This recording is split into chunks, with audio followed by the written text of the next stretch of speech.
Hello साथियों, नमस्कार। आपके अपने YouTube चैनल चालिया समाज अड्डे में हार्दिक अभिनंदन व स्वागत। आज हम फिर हिंदी व्याकरण का बहुत ही महत्वपूर्ण बिंदु विराम चिन्ह के बारे में अध्ययन करेंगे। इससे पहले हमने हिंदी व्याकरण जो संपूर्ण व्याकरण है उसके महत्वपूर्ण 23 बिंदुओं पर चर्चा कर ली थी, जो आज का 24वां बिंदु है विराम चिन्ह है। ये क्लास हर भर्ती परीक्षा की दृष्टि से बहुत ही महत्वपूर्ण है। प्रतियोगिता परीक्षाओं की तैयारी करने वाले विद्यार्थियों के साथ साथ कक्षा में पढ़ने वाले विद्यार्थियों के लिए भी बहुत ही महत्वपूर्ण क्लास है। तो हम अच्छे तरीके से, शॉर्ट तरीके से और इस बुक से बहुत ही महत्वपूर्ण प्रश्नवृत्ति में आए हुए हैं, वो भी आप अंत तक देखेंगे। तो हमारे साथ अंत तक बने रहें, लाइक करें और शेयर करें। तो शुरू करते हैं विराम चिन्ह की महत्वपूर्ण क्लास। अपने भावों को पूर्णतः स्पष्ट करने के लिए हमें बोलते समय बीच बीच में कुछ देर के लिए रुकना पड़ता है। यदि हम बिना रुके लगातार बोलते रहते हैं तो अपनी बात को स्पष्ट रूप से व्यक्त नहीं कर पाएंगे और न ही श्रोता हमारी बात को अच्छी तरीके से समझ पाएंगे। लिखते समय रुककर भावों को स्पष्ट करने के लिए हमें कुछ चिन्हों का प्रयोग करते हैं, उन्हें उसे विराम चिन्ह कहते हैं। यह विराम चिन्ह की बहुत ही महत्वपूर्ण परिभाषा, महत्वपूर्ण बात कि हमारे भावों को पूर्ण रूप से स्पष्ट करने के लिए हमें जो बात कहनी है उस बात कहने के लिए हमें बीच बीच में रुकना पड़ता है। जहाँ पर रुकना पड़ता है वहाँ पर कुछ चिन्ह का प्रयोग किया जाता है, वही विराम चिन्ह होते हैं। अगर हम लगातार बोलते रहेंगे, बीच में रुकेंगे नहीं, तो श्रोता जो सुनने वाला है उसके कुछ समझ में नहीं आएगी क्या कहा गया है, क्या ना कहा गया है। तो इस विराम चिन्ह की परिभाषा के बाद में प्रमुख विराम चिन्ह इस प्रकार हैं। इन कौन कौन से चिन्ह हैं, कैसे लगते हैं, इनके बारे में हम देखेंगे। पहला है पूर्ण विराम। पूर्ण विराम का यह चिन्ह है, आप अच्छे तरीके से याद रखें।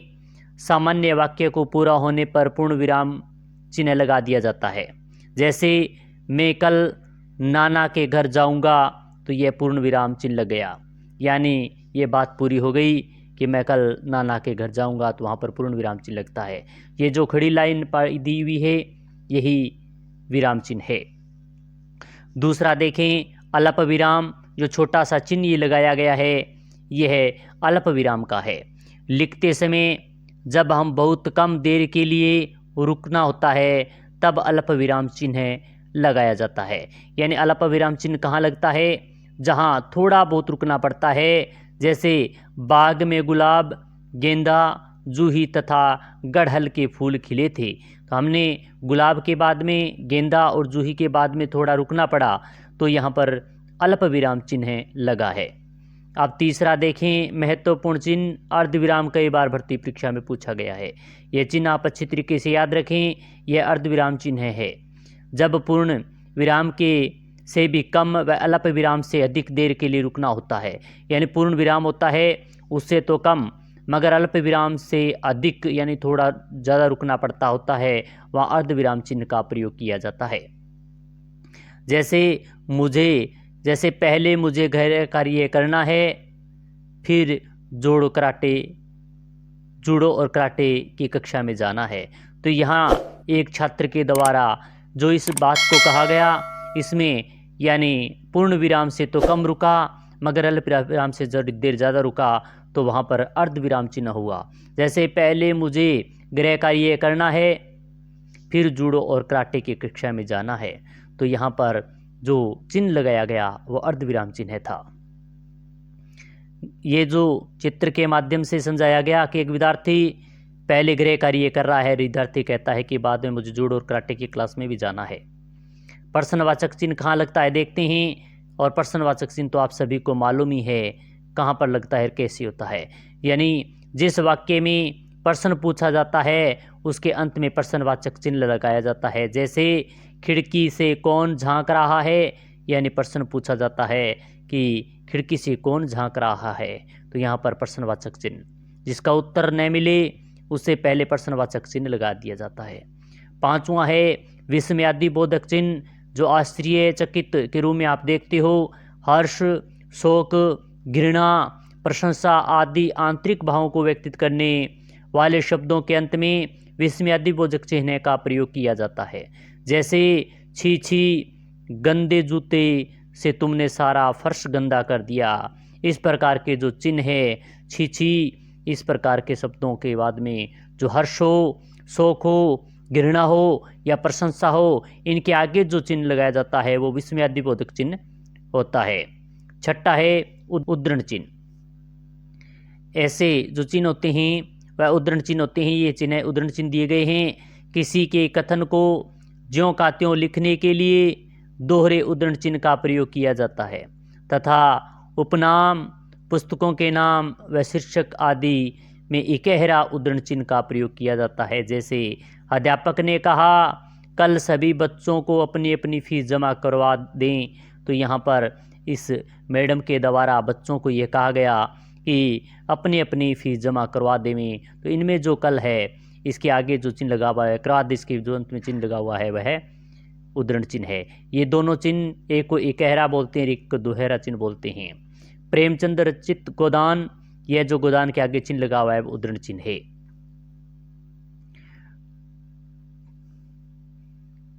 सातवां है योजक चिन्ह, बहुत ही महत्वपूर्ण, कई बार भर्ती परीक्षा में पूछा गया है। युग्म शब्दों, विलोम शब्दों व पुनरुक्ति शब्दों, तुलना करने वाले शब्दों आदि में योजक चिन्ह का प्रयोग किया जाता है। जैसे वह धीरे धीरे आगे बढ़ता चला गया, तो यहाँ पर धीरे धीरे के बीच में जो चिन्ह लगा हुआ है वो योजक चिन्ह है। छोटा सा बच्चा मेरे पास आकर खड़ा हो गया, तो यहाँ पर छोटा और सा के बीच में जो चिन्ह लगा वो योजक चिन्ह है, तो इसे योजक चिन्ह कहते हैं। निर्देशक चिन्ह बहुत ही महत्वपूर्ण है। उद्धरण व निर्देश देने के लिए निर्देशक चिन्ह का प्रयोग किया जाता है।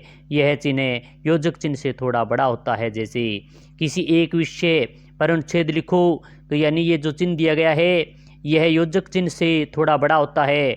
और निर्देशित जो चिन्ह होता है जिसमें यानी किसी से कहा जाता है कि किसी एक विषय पर निबंध लिखो, तो आगे जो डैश जो निशान दिया गया है वह निर्देशक चिन्ह का है।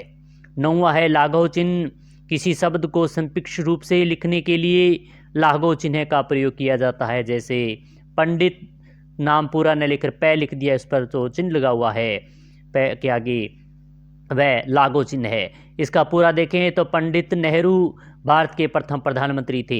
इसी प्रकार डॉक्टर शब्द पूरा न लिखकर इससे लिख दिया जाता है, तो ये चिन्ह लाघव चिन्ह है। डॉक्टर शर्मा बहुत अच्छे दंत चिकित्सक हैं। तो हमने बहुत ही महत्वपूर्ण 9 चिन्ह जो विराम चिन्ह है इनके बारे में अध्ययन किया। तो अब आओ महत्वपूर्ण बिंदुओं को भी दोहरा लेते हैं। लिखते समय रुकने का संकेत देने के लिए प्रयोग किए जाने वाले चिन्ह विराम चिन्ह कहलाते हैं। प्रमुख विराम चिन्ह पूर्ण विराम, अल्प विराम, अर्ध विराम, प्रश्नवाचक, विस्मयादिबोधक चिन्ह को चिन्ह, उद्धरण चिन्ह, योजक चिन्ह, निर्देशक चिन्ह और लाघव चिन्ह आदि का हमने इसमें अध्ययन किया, जो परीक्षा की दृष्टि से बहुत महत्वपूर्ण है। क्लास अच्छी करें, शेयर करें और इसी प्रकार की अन्य क्लास के साथ फिर मिलेंगे। जय हिंद, जय भारत।